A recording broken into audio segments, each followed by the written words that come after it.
Friends, இன்றைக்கி நம்ம பார்க்க போகிற ரெசிபி தேங்காய் பால் ரசம். ரசத்தில் நிறைய வகை இருக்குது. அதில் தேங்காய் பால் ரசமும் ரொம்ப சூப்பராக டிஃப்ரெண்ட்டாக இருக்கும்.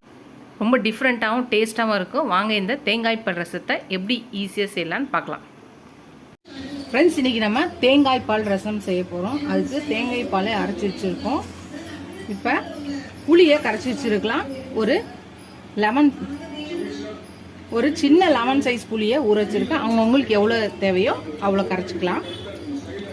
இப்போ புளியை நல்லா கரைச்சி வடிகட்டி புளியை நம்ம நல்லா கரைச்சி எல்லாத்தையும் நல்லா வடிகட்டி எடுத்துக்கலாம். நீங்கள் தனியாக வடிகட்டுற ஃபில்டர் வச்சு வடிக்கிறதா இருந்தாலும் வட்டலாம், இல்லை கையில் இந்த மாதிரி வடிகட்டி எடுக்கிறதா இருந்தாலும் எடுக்கலாம்.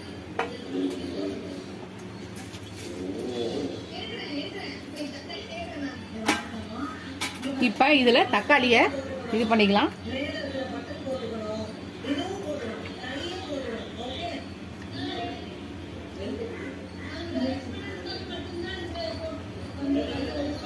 தக்காளி நல்லா பிழிஞ்சிட்டு நம்ம தேங்காய் பாலை அரைச்சி வச்சிருக்கோம் இல்லையா, அதை ஊற்றிக்கலாம். பாதி தண்ணியும் பாதி. இப்போ இது ரெடி ஆயிடுச்சு. இது ஒரு பக்கம் இருக்கட்டும். இப்போ மிக்ஸி ஜார் எடுத்துக்கலாம். இப்போ இதுக்கு 1/2 ஸ்பூன் மிளகு, 1/2 ஸ்பூன் சீரகம், ஒரு 1/4 ஸ்பூன் சோம்பு,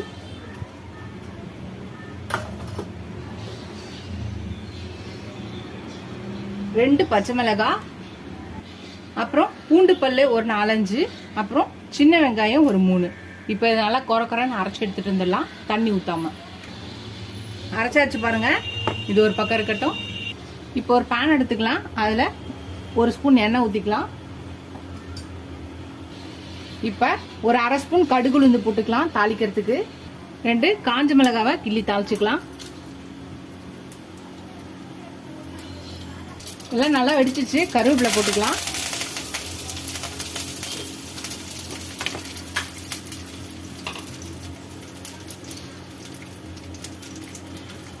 இப்போ நம்ம அரைச்சி வச்சிருக்கோம் இல்லையா, அந்த இஞ்சி, பூண்டு, சின்ன வெங்காயம், பச்சை மிளகாய், மிளகு, சீரகம் அது எல்லாத்தையும் போட்டுக்கலாம்.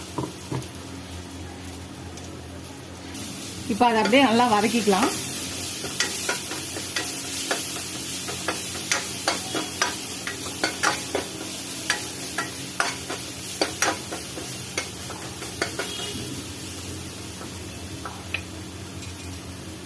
நல்லா வதங்கிடுச்சு.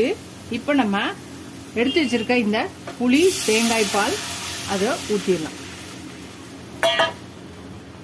இதில்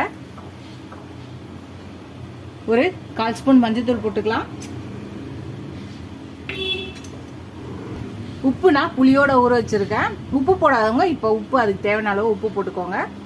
இது நல்லா கொஞ்சம் கலக்கிக்கலாம். அவ்வளோதான். இது கொஞ்சம் கொதி வரணும். ஃப்ரெண்ட்ஸ் பாருங்க, அப்படியே நல்லா கொதி வருது பாருங்க. ரசம் எப்பயுமே ரொம்ப ஓவராக கொதிக்க விட்டுறக்கூடாது.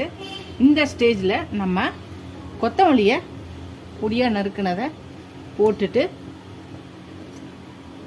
ஒரு கலக்கிட்டு நம்ம அடுப்பை நிறுத்திடலாம். அவ்வளோதான், நம்மளோட தேங்காய் பால் ரசம் ரெடி ஆயிடுச்சு. இது நீங்கள் அந்த அரைச்ச விழுது இருக்கு இல்லையா, மிளகு, சீரகம், அந்த வெங்காயம், அந்த இதை வந்து கடைசியாக இறக்கும் போது கூட நீங்கள் போட்டுட்டு நிறுத்திடலாம், இல்லை வதக்கிட்ட போடலாம். நம்ம இஷ்டம் தான், நம்மளுக்கு எப்படி தோணுதோ அப்படி செய்யலாம்.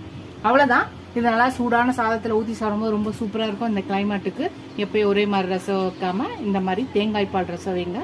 ரொம்ப டிஃப்ரெண்ட்டாக டேஸ்ட்டாக இருக்கும். இந்த ரெசிபியை ட்ரை பண்ணி பார்த்து எப்படி இருக்குன்னு சொல்லுங்கள். ஃபர்ஸ்ட் டைம் என் சேனல் பக்கம் சப்ஸ்கிரைப் பண்ணிட்டு பாருங்கள். இதுவரை சப்ஸ்கிரைப் பண்ண எல்லா ஃப்ரெண்ட்ஸ்க்கு தேங்க்ஸ். இந்த வீடியோ பிடிச்சிருந்தா லைக் பண்ணுங்கள். இதோட அடுத்த வீடியோவில் அடுத்த ரெசிபியில் பார்க்கலாம். டாடா பாபா ஃப்ரெண்ட்ஸ்.